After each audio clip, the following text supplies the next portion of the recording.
Palabra Pública, letras para el debate en Uchile TV.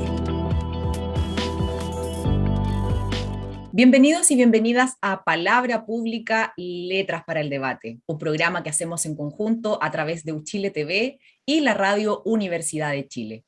Uchile TV transmite a todo el país en la región metropolitana desde el 11.2 de la señal digital y la radio Universidad de Chile a través del 102.5 FM. Pueden seguirnos a través de nuestras redes sociales, @UchileTV, @UchileRadio y @Palabra Pública _.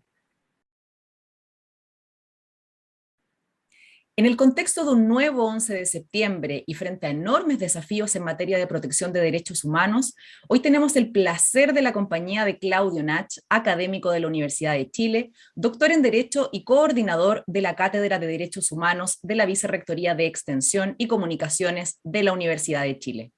Claudio se ha especializado en la protección de los derechos humanos y desde la revuelta de octubre de 2019 ha tenido un rol trascendental tanto en el país como en la discusión internacional sobre este tema. ¿Cómo estás, Claudio? Bienvenido a Palabra Pública.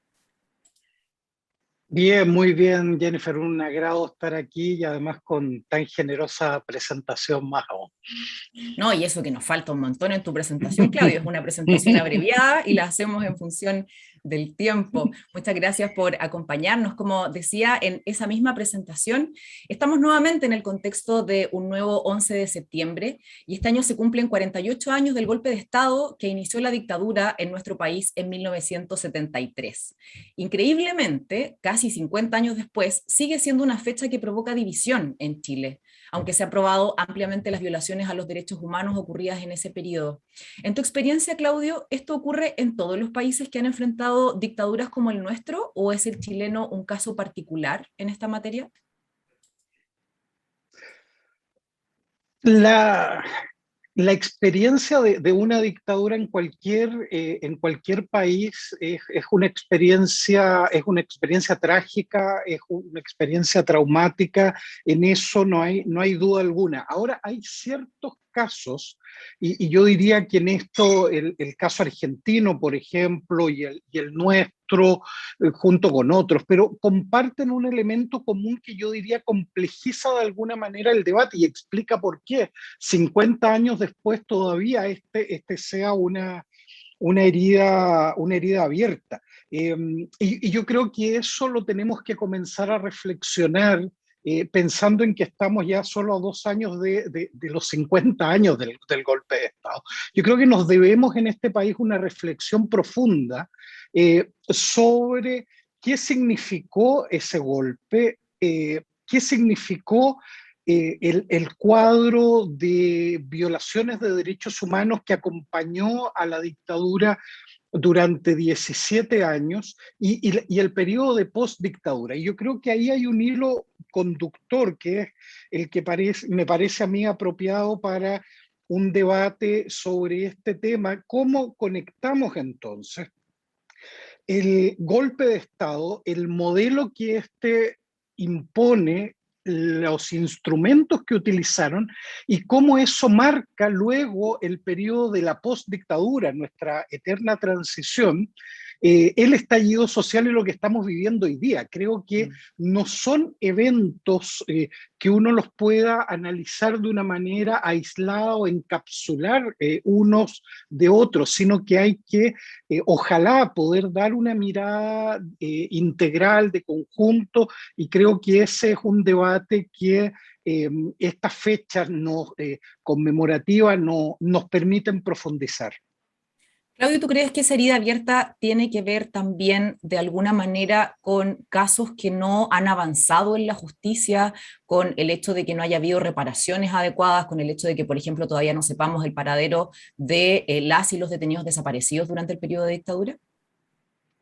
Sin duda que las deudas que tiene Chile en materia de verdad, de justicia, de reparación integral a las víctimas, de memoria, agrava, es decir, hace todavía más complejo la discusión.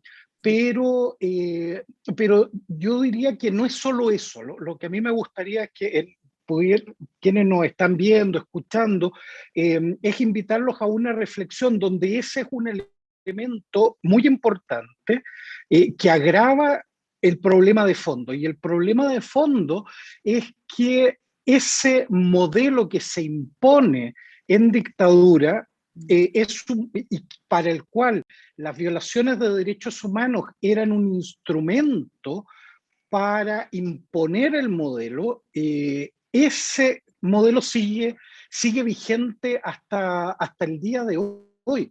Entonces se produce algo que en Argentina lo han estudiado mucho más que nosotros, que es esta idea de que lo que hay tras las violaciones de derechos humanos son lo que ellos han denominado prácticas genocidas.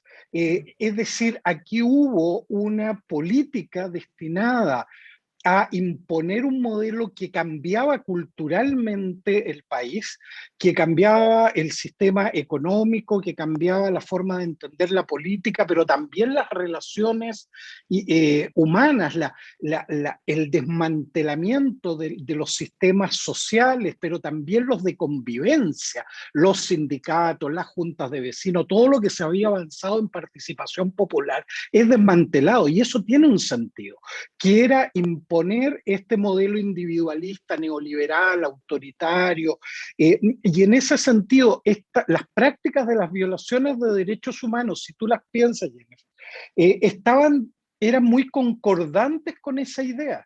Lo que se quería era imponer el terror de forma tal de que nosotros desconfiáramos de quién estaba a nuestro lado, pero además aterrorizarnos para no organizarnos y participar. La, la desaparición forzada de personas es el mejor ejemplo de ello. Es decir, no solo se desaparece a alguien, se le saca del núcleo social, familiar, sino que luego se niega su existencia. Sí, y además ese es un mensaje no solo para la familia, el entorno político de quien era desaparecido, sino que de la sociedad en su conjunto. Si usted quiere oponerse a lo que estamos construyendo, usted puede desaparecer literalmente. Es decir, la práctica de tortura tiene lo mismo, no solo se tortura el cuerpo, sino que ese es un mensaje a todo el entorno de esa persona que es torturada, de lo que puede significar oponerse a la instalación del modelo. Es decir, estamos hablando de, suena muy fuerte, pero son políticas públicas destinadas al exterminio, pero también destinadas a aterrorizar. Y eso está completamente acoplado con las bases del modelo que se quería instalar y que se terminó efectivamente instalando en Chile. Entonces luego las deudas en verdad, justicia, memoria, no hacen sino seguir profundizando ese mensaje original. Claudio, y respecto de lo que tú planteas, que lo encuentro sumamente, sumamente interesante, porque de alguna manera ese cambio radical de modelo, de alguna manera, sí, las violaciones a los derechos humanos se mantienen durante el periodo de transición larga, como tú describías en Chile, el periodo de la postdictadura, y se nos dice que finalmente no hay justicia, reparación ni memoria, y tampoco un cambio radical de ese sistema que fue impuesto por la dictadura, porque se hizo en la medida de lo posible. Sabemos, por supuesto, que había enormes presiones políticas en ese tiempo, todavía estaba muy activa la figura del dictador, el miedo a lo que podía hacer el ejército. Considerando esas condiciones, ¿tú crees que se pudo hacer más durante los años de la transición en Chile para, de alguna manera, desmantelar lo que había propuesto este modelo impuesto por la dictadura? Sí, mi impresión es que tendemos a mirar el periodo de la postdictadura como si fuera solo una sola unidad. Y eso no es así. Uno puede pensar en periodos distintos dentro del propio periodo post-dictadura o transicional. Obviamente al comienzo era muy difícil, y eso cuesta entenderlo a veces por quienes leen el periodo de transición o postdictadura como un solo tiempo, pero hubo un momento inicial que era que había una amenaza muy cierta eh, a una posible regresión dictatorial. Pinochet lo que pierde es una elección. Pinochet no es derrotado ni militarmente ni políticamente, es electoralmente. Y lo que hay un traspaso es de parte del poder, pero no del poder como un todo. Entonces, Pinochet se mantiene en la comandancia en jefe del ejército. Envía un mensaje muy potente, y quienes nos están escuchando lo pueden buscar en YouTube, donde Pinochet dice: si se toca a uno de mis hombres, se acaba el Estado de Derecho. Y eso no era una amenaza retórica baladí, estamos hablando de una dictadura que los últimos detenidos desaparecidos son del año 87, donde hace un par de días hemos conmemorado el asesinato de Yekar Negme, que es en septiembre del 89, es decir, el exterminio fue desde el 11 de septiembre hasta el 10 de marzo del año 90. Entonces no era una amenaza simplemente retórica, esto era una amenaza cierta. Ahora, lo que sucede es que el tiempo va pasando, el modelo se va consolidando, y cuando se generan las condiciones para comenzar a pensar en transformaciones profundas, y eso tiene un hito, que es la detención de Pinochet en Londres, el año 98, cuando eso ocurre, en Chile sigue funcionando. Chile no se cae, la bolsa no se cae, Chile sigue funcionando, y eso enviaba un mensaje de que de ahí en adelante habían condiciones distintas para hacerse cargo de la deuda que había, con justicia, con verdad, con reparación, pero con transformaciones institucionales también, a las que se fue renunciando. Pero en ese minuto, quienes dirigían este periodo post-transicional, los gobiernos de la Concertación, estaban acomodados y se habían acomodado en el sistema, y el sistema ya no les parecía tan malo. Las AFP no eran tan malas, porque además yo, después de ser ministro, podía ser director de las AFP, y veíamos cómo distintos ministros, subsecretarios, luego se inscribían como candidatos a ser directores de las AFP. Es decir, el modelo carcome también a quienes estaban llamados a su transformación. Y eso es lo que explica por qué viene desde los movimientos sociales las señales de alerta de que esto tenía que modificarse, tenía que cambiarse, y ahí los estudiantes son clave. El 2006, el movimiento pingüino, luego vienen movimientos de trabajadores, vienen movimientos ecologistas, etcétera, que de alguna manera el 2011, nuevamente con el movimiento estudiantil, pero ahora liderado por universitarios, conmueve a este país, porque mueve el límite de lo posible. Es decir, esta barrera que decía que hay cosas que no se pueden discutir, que no se pueden cambiar, eso es pulverizado en ese momento culturalmente. Y ahí empieza un proceso muy interesante de cuestionamiento a esa transición, a esa post-dictadura, que empieza a cuajar en el lenguaje constitucional, de que aquí había que hacer cambios profundos, y esos cambios implicaban modificar donde estaba el corazón del modelo, que era la Constitución heredada por Pinochet y por Jaime Guzmán. Claudio, y a propósito también de movimientos sociales, quisiera llevarte también al tema de las violaciones a los derechos humanos que vivimos más recientemente tras la revuelta social de octubre de 2019. El Instituto Nacional de Derechos Humanos y también informes internacionales sobre lo que ocurrió en ese periodo hablan sobre graves, masivas, y no se ponen de acuerdo sobre si sistemáticas violaciones a los derechos humanos. Han pasado casi 2 años. ¿Qué ha pasado en esta materia en Chile? ¿La respuesta jurídica en materia de justicia y reparación ha estado a la altura, crees tú, de la gravedad de lo que vivimos? A ver, ¿qué se produce?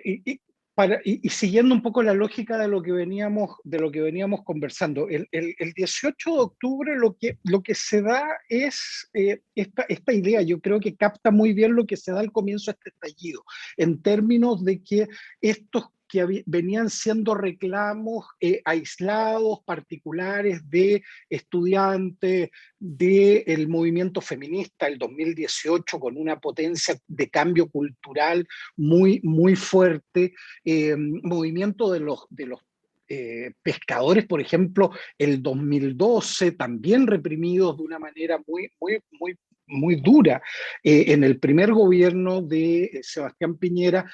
El tema mapuche, que venía también con mucha fuerza las demandas, pero también con mucha fuerza la respuesta militarizada, y eso por parte del propio, de los propios gobiernos de la concertación.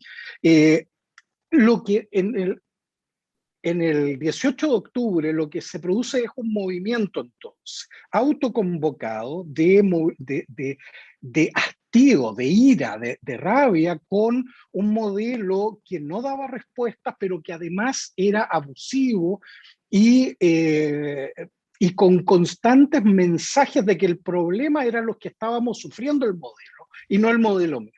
Y eso es lo que estalla en esta revuelta, en este estallido, digamos, del 18 de octubre, pero que rápidamente se transforma ya no solo en un estallido, sino que en una revuelta popular. Es decir, en un movimiento social de protesta que planteaba que lo que aquí había que hacer era un cambio de fondo y no simplemente articular demandas aisladas. Ese es, para conectarlo con lo que decíamos antes, la mayor puesta en riesgo del modelo imperante desde el gobierno de la Unidad Popular. En todo el periodo nunca se había cuestionado el modelo con la fuerza con la que se hizo en la Unidad Popular y luego el 18 de octubre. Y si tú ves, ahí está el hilo conductor, la respuesta en octubre frente a la amenaza del modelo es exactamente la misma respuesta que se dio para instalar digamos, para desmantelar el movimiento de cambio e instalar esta versión neoliberal del modelo tradicional capitalista y excluyente en Chile. Entonces, las violaciones de derechos humanos retoman estas prácticas genocidas que habíamos visto en la dictadura. Es decir, a muchos nos llamaba la atención de los primeros días, y lo hablamos en la radio de la Universidad de Chile, me acuerdo, en los primeros días, ¿qué estaba pasando? ¿Por qué las prácticas eran las mismas que en dictadura? Denuncias de tortura, detenciones masivas, vejámenes sexuales. En los primeros días, además, y esto hay que decirlo, ejecuciones extrajudiciales. ¿Por qué? Veíamos las mismas prácticas, porque el modelo que se instaló sobre la base de violaciones graves, masivas y sistemáticas de derechos humanos para protegerse volvía a recurrir a las mismas prácticas genocidas. Y si tú ves nuevamente el tema del 18 de octubre en adelante, las violaciones de derechos humanos, es imponer el terror para evitar las manifestaciones populares. Y ahora la práctica de terror ya no es las desapariciones forzadas, no había espacio para que eso se diera. Yo creo que ese sí es un triunfo del movimiento de derechos humanos, pero la práctica del terror fue la práctica de los daños oculares, los traumas oculares, las mutilaciones oculares. El mensaje, si tú ves nuevamente, mire, si usted va a protestar, mire lo que le puede pasar. Usted puede ser detenido porque hay detenciones masivas y arbitrarias, indiscriminadas. Si es detenido, lo va a pasar muy mal, puede ser torturado, puede ser vejado sexualmente, pero además, si usted se atreve no solo a participar en la manifestación, sino que enfrentarse, literalmente ponerse en la primera línea, lo que a usted le puede pasar es que usted puede terminar cegado, puede terminar con un ojo arrancado.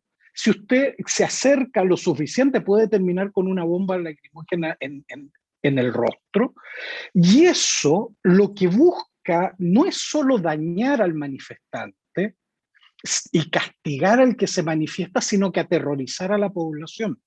Yo, Jennifer, en eso te cuento una experiencia personal, pero que me imagino que interpreta muchos. A mí me pasó en una marcha justamente que organizaba movimientos de mujeres, que se hizo desde Carlos Antunes en Providencia y luego se marchó hacia Plaza de la Dignidad.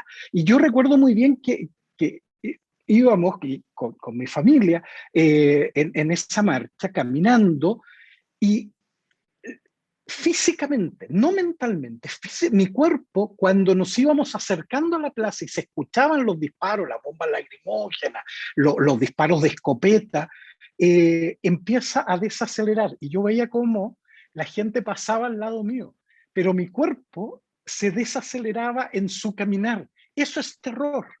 Ya no era consciente, era escuchar los disparos y saber a lo que uno se comenzaba a arriesgar. Y ese es el terror que se quiso controlar a la población a través del terror. Y ante ese terror y ante esas prácticas de graves violaciones de derechos humanos que afectaban generalizadamente, donde había un mismo tipo de violación en todo el país y que se reiteraba y se mantenía permanente, que eso es la definición de sistemático, no era aislado, no era casual. Frente a eso, lo que uno esperaba en democracia, aunque imperfecta, pero democracia al fin, era que las instituciones funcionaran, como se nos venía diciendo desde el gobierno de Ricardo Lagos. Lo importante es que las instituciones funcionen. El problema es que en este contexto las instituciones no funcionaron. Entonces, el Parlamento no controló, al contrario, avaló la represión, incluso aprobando leyes para criminalizar la protesta social en los peores momentos de la represión.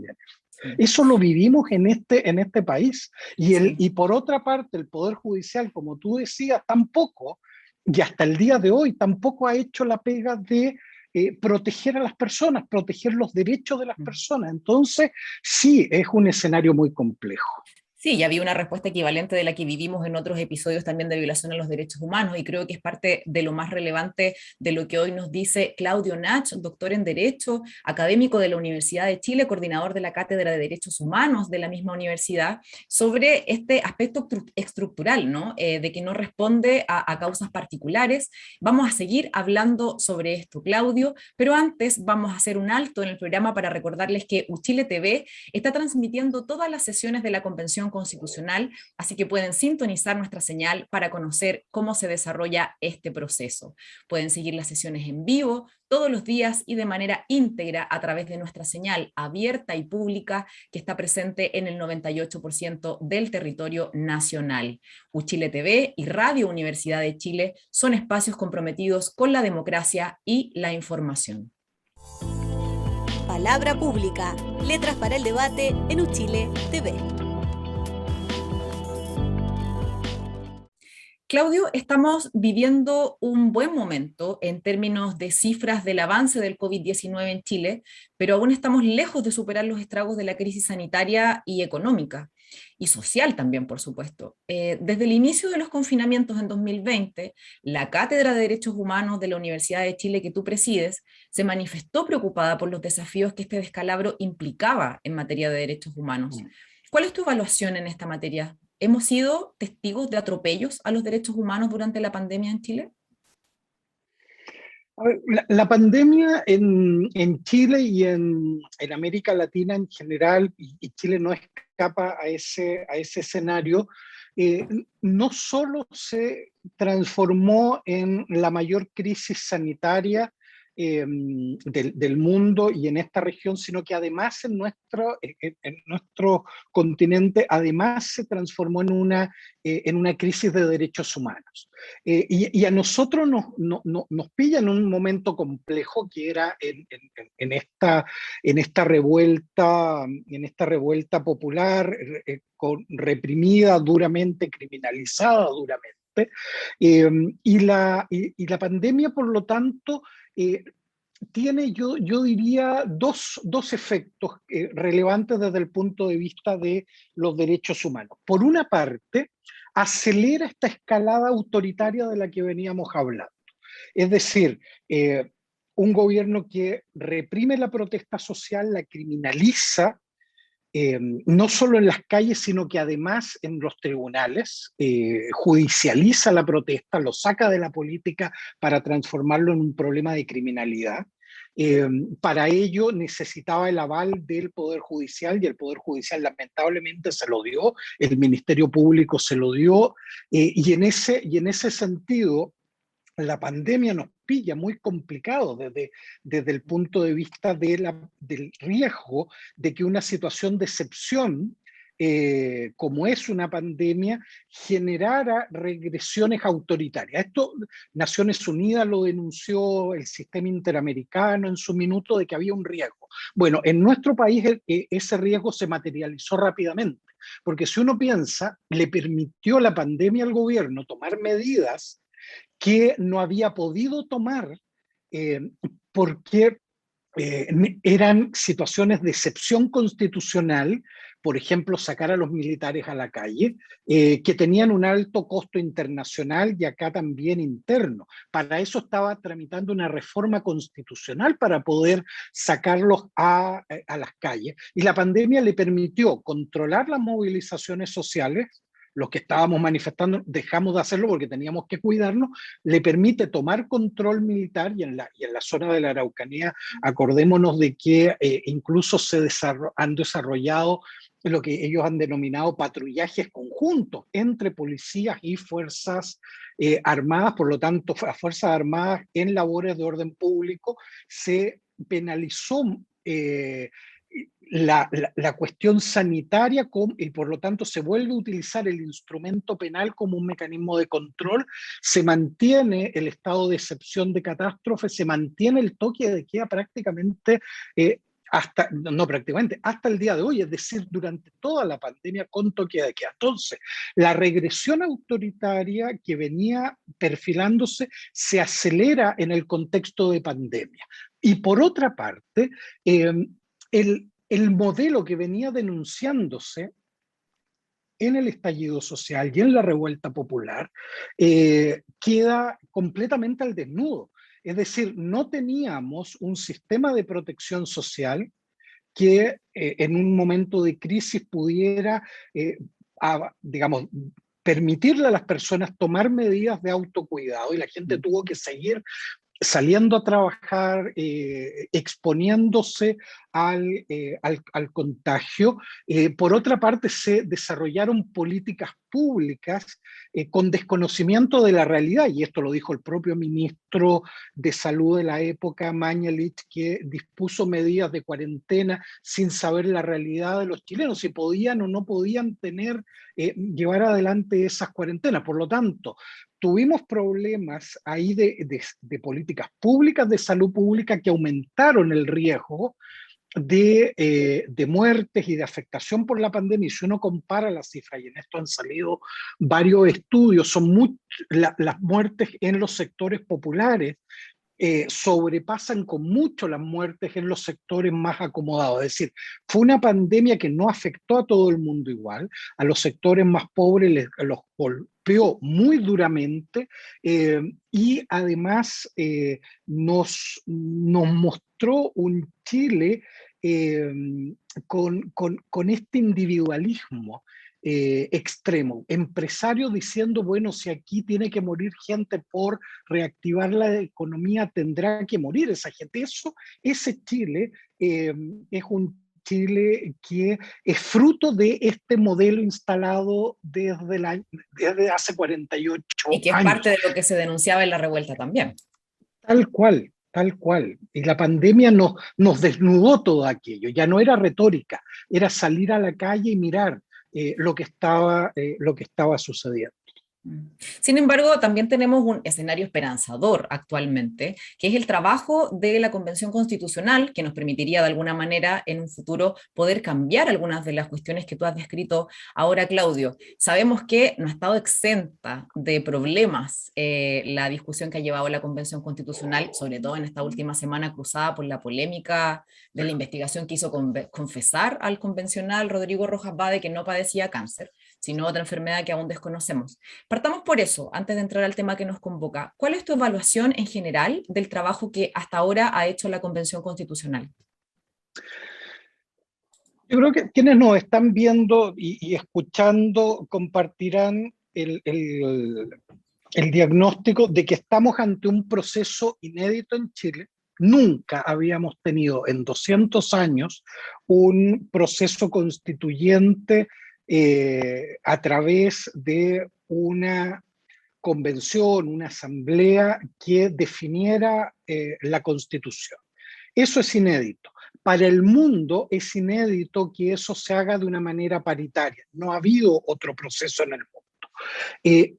Y eso se hace en un contexto de pandemia, donde el pueblo de Chile ha demostrado una visión política muy interesante, porque no solo genera el escenario para el acuerdo del 15 de noviembre del 2019, ese escenario constitucional se forjó desde las calles, de una demanda de las calles, en las asambleas, en las plazas, en las juntas de vecinos, de ahí vino.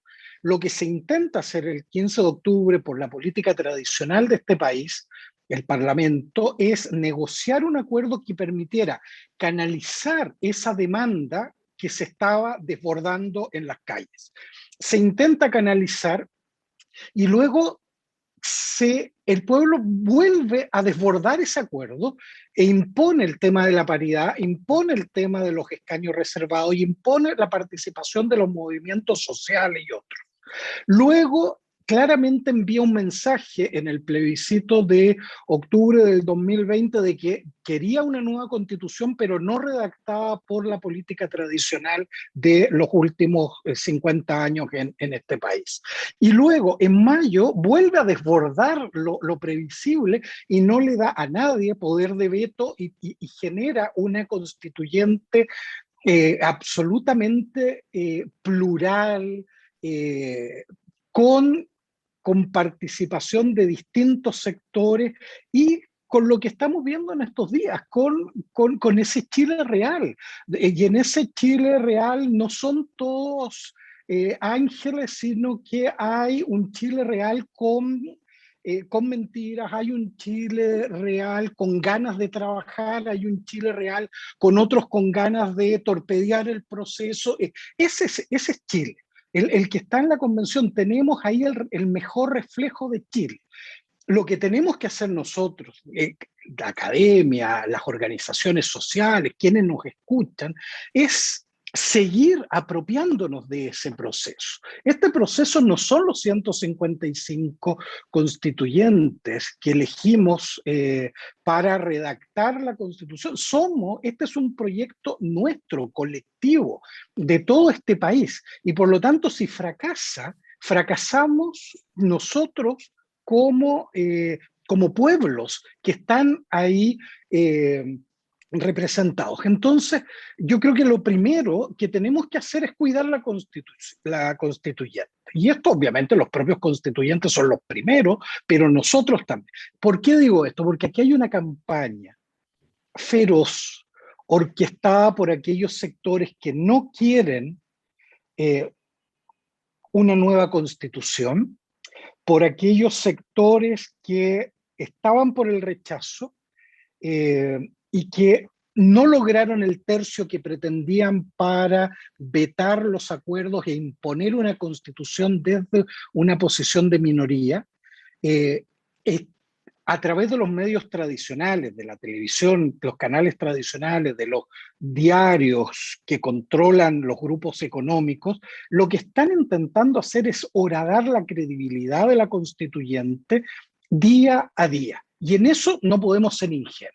Entonces, en casos como este tenemos que ser muy claros en distinguir responsabilidades personales ser muy duros con aquello, solidaridad en términos personales con quienes claramente están en un proceso personal como el del constituyente Rojas, que debe ser tremendamente duro, y en eso yo creo que hay que distinguir lo personal con las responsabilidades políticas de lo que hizo, que es condenable sin duda, pero por otra parte no saltar de ahí a querer, en base a estos problemas, deslegitimar la convención y menos el movimiento del 18 de octubre de 2019. Hay muchos muy entusiasmados en, a partir de estos casos, pretender deslegitimar todo lo que se ha hecho. Y eso es inaceptable, eso no lo podemos aceptar. Y es lo que hay que precisamente hacer también es, lo que ha sostenido la presidenta de la Convención Constitucional, la doctora Elisa así es. Loncón, que si bien se ha preocupado de mandar a la Fiscalía los antecedentes que tienen que ver con el engaño del convencional Rojas, también ha señalado muy claramente que se trata de responsabilidades personales y que eso no puede empañar el trabajo de la Convención Constitucional. Claudio, y en materia de derechos humanos, ¿qué crees tú que es lo que debería asegurarse en esta materia, en la discusión convencional? ¿Cuáles son los desafíos y las oportunidades que se abren en materia de transformación en derechos humanos en Chile con este proceso, a tu juicio? Aquí hay una oportunidad histórica que no se nos puede ir de las manos. No podemos permitir que esta oportunidad que, que nos ganamos en las calles como pueblos, eh, que es tener por primera vez en la historia de este país una constitución basada en derechos humanos. Y esa es una oportunidad única. Y en ese sentido, yo estoy muy honrado al que la Comisión de Derechos Humanos de la Constituyente me invitara hace un mes atrás prácticamente a conversar con ellos. Estuvimos conversando en una audiencia que es pública y que quienes nos ven la pueden encontrar en YouTube, está en distintas partes. Estuvimos conversando casi 3 horas de qué significaba una constitución basada en derechos humanos, que básicamente es una constitución que no solo recoja un buen catálogo de derechos y libertades, sino que una constitución que tenga mecanismos para darle efectividad a esos derechos, pero que también organice el aparato de poder público, el ejecutivo, el legislativo, el judicial, para permitir el pleno goce y ejercicio de derechos, pero que además en los principios que estructuran todo el aparato público, los derechos humanos estén en el centro de las obligaciones que van a tener las futuras autoridades respecto de los límites que tienen, qué no pueden hacer, pero también qué es lo que no pueden dejar de hacer.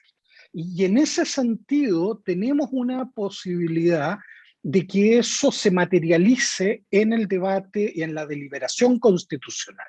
Y por eso hay que participar, estar muy atentos y atentas a lo que ahí se está discutiendo en la Convención Constitucional. Y en eso yo creo que hay luces muy esperanzadoras. La Comisión de Derechos Humanos está trabajando muy seriamente, y eso hay que decirlo. La participación popular ha sido extraordinaria.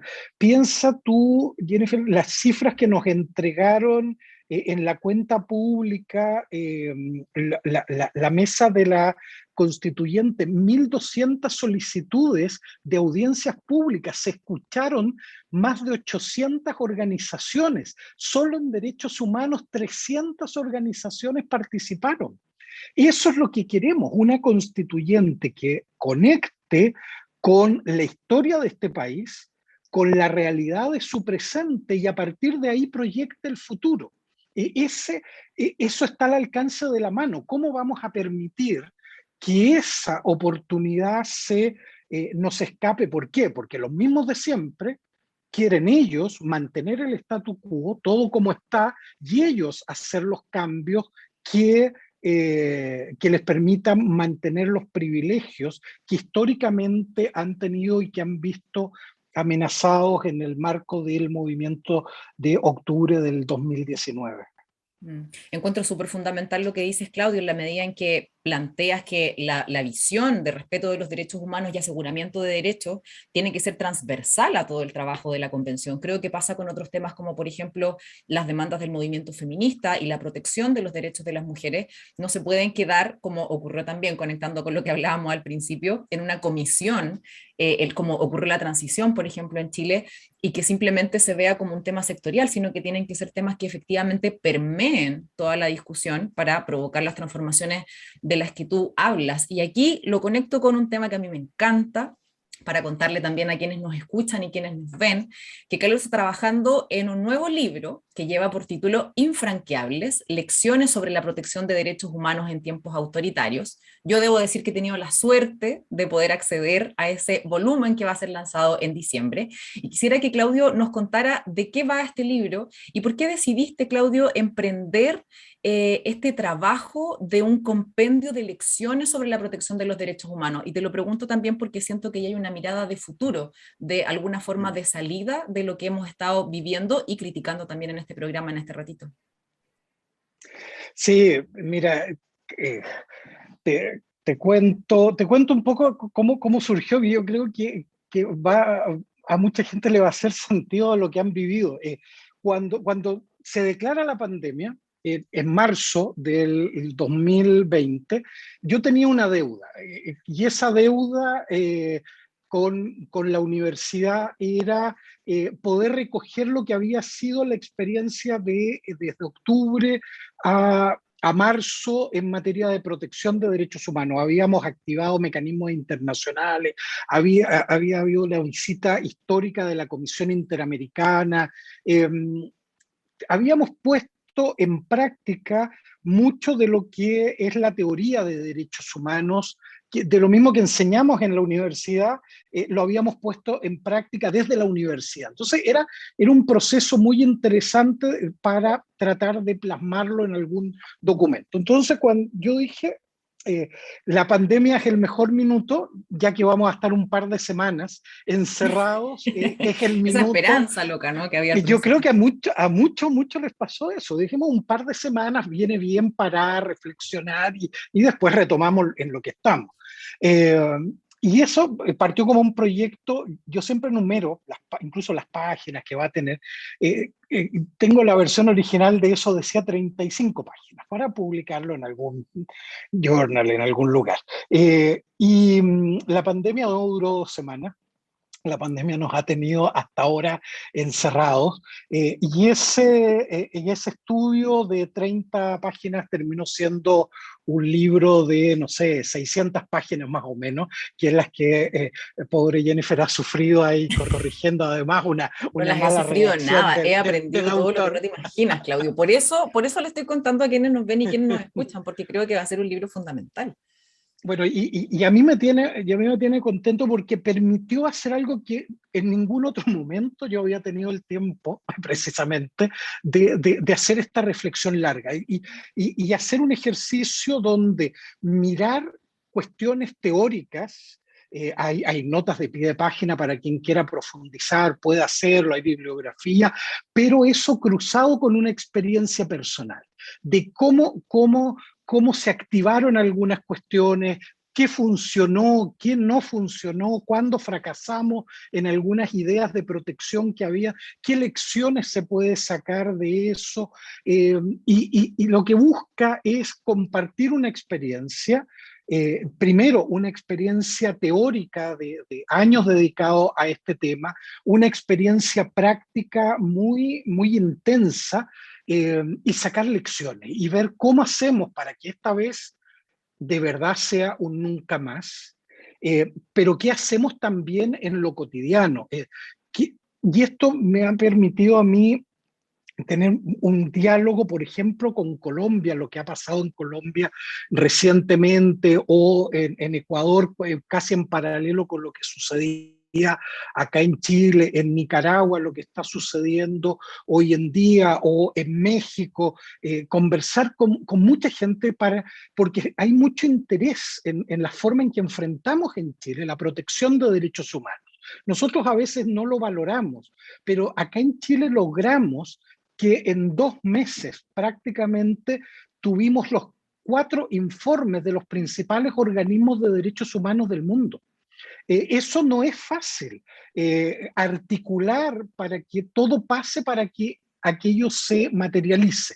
Y esas son lecciones precisamente que la idea es poder transmitirla, dejar un documento de lo que ha sido este periodo histórico y abrir un debate de cómo hacemos mirando al futuro para que la futura constitución recoja esto, pero también para que modifiquemos el día a día en la protección de derechos humanos, porque si algo, y con esto termino, Jennifer, si algo demuestra la experiencia de estos 2 últimos años, es que las herramientas que te da el Estado de Derecho y que te da el derecho internacional en momentos de crisis no están siendo suficientes.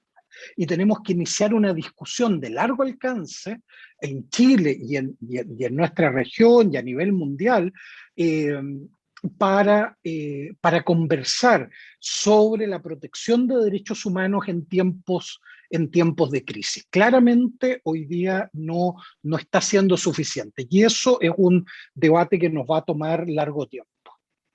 Así que atentos y atentas a este lanzamiento del próximo libro de Claudio Nach en el mes de diciembre de este año. Nos ha acompañado hoy Claudio Nach, académico de la Universidad de Chile, doctor en Derecho, coordinador académico de la Cátedra de Derechos Humanos de la Vicerrectoría de Extensión y Comunicaciones de la Universidad de Chile. Muchísimas gracias por acompañarnos hoy, Claudio.